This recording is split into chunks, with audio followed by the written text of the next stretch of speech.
35 வருடங்கள் தரத்திற்காக தேசிய விருது Ponmani wet grinder innovative quality. Tiruvallur மாவட்டம் பெரியபாளையத்தில் நடந்த திமுக பொதுக்கூட்டத்தில் பேசிய திமுக எம்பி ஜெகத் ரட்சகன் கோபாலபுரம் வந்த பிரதமர் மோடி அங்கு சிறிய வீட்டில் வசித்த முன்னாள் முதலமைச்சர் கருணாநிதியை டெல்லியில் உள்ள தன் வீட்டில் தங்க அழைத்ததாக கூறினார். டெல்லிக்கு போயிருந்த அங்கே ஒரு முதலமைச்சர் என் கூட ஒரு 4 தடவை எம்பியா இருந்தவர், என் பக்கத்து சீட்டு. அவர் ஒரு பெரிய மாநிலத்திற்கு முதலமைச்சர், பிஜேபி சார்ந்தவர். அவர் என்னை பார்த்து கேட்டார், என்ன சார் உங்கள் முதலமைச்சர் நிறைய சாதனைகள் பண்ணுறாரு அப்படின்னு சொல்லி கேட்டார். ஆமாங்க அப்படின்னு நானே வியந்து போகிறேன் அப்படின்னு சொல்லிட்டு சொன்னார். அப்போ நீங்கள் எந்த சாதனையை சொல்கிறீங்க அப்படின்னு கேட்டேன். அவர் சொன்னார்,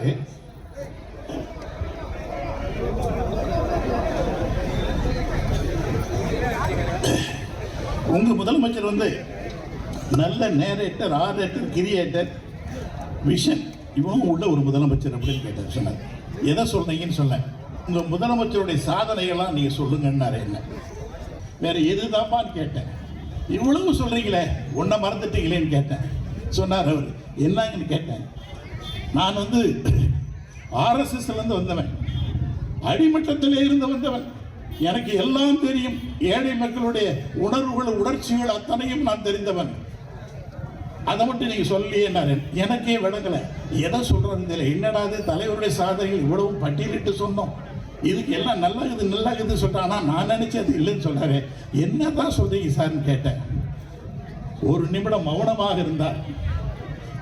அவர் ஒரு நிமிடம் மௌனமாக இருந்தார்கள். கண் மூடினார்கள், கண்ணை திறந்தார்கள்.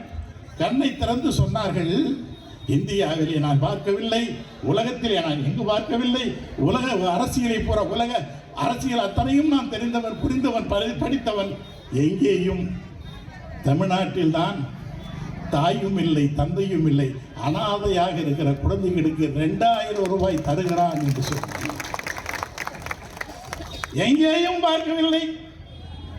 அந்த பிஞ்சு குழந்தைகள், அந்த அனாதை குழந்தைகள் உதயசூரியனுக்கு வாக்களிக்க போகிறது.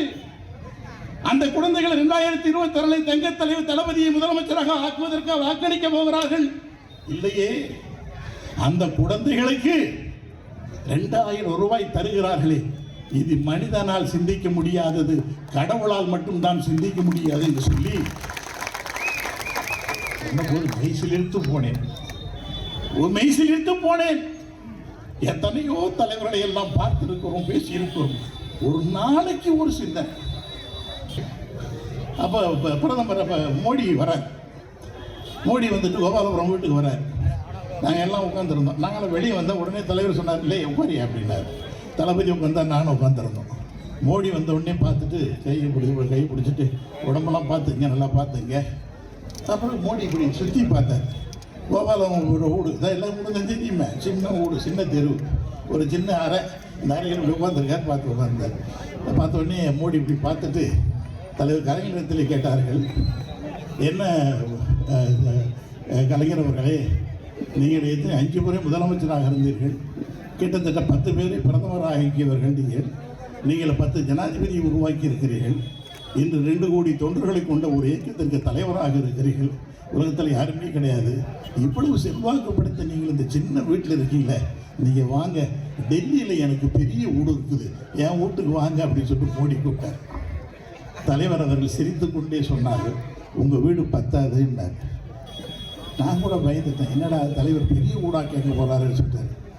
உங்கள் வீடு எங்களுக்கு பத்தாது, காரணம் எனக்கு 2 கோடி தொண்டர்கள் இருக்கிறாங்க, அத்தனை பேர் தங்கறதுக்கு வீடு இருக்குன்னு சொன்னார்.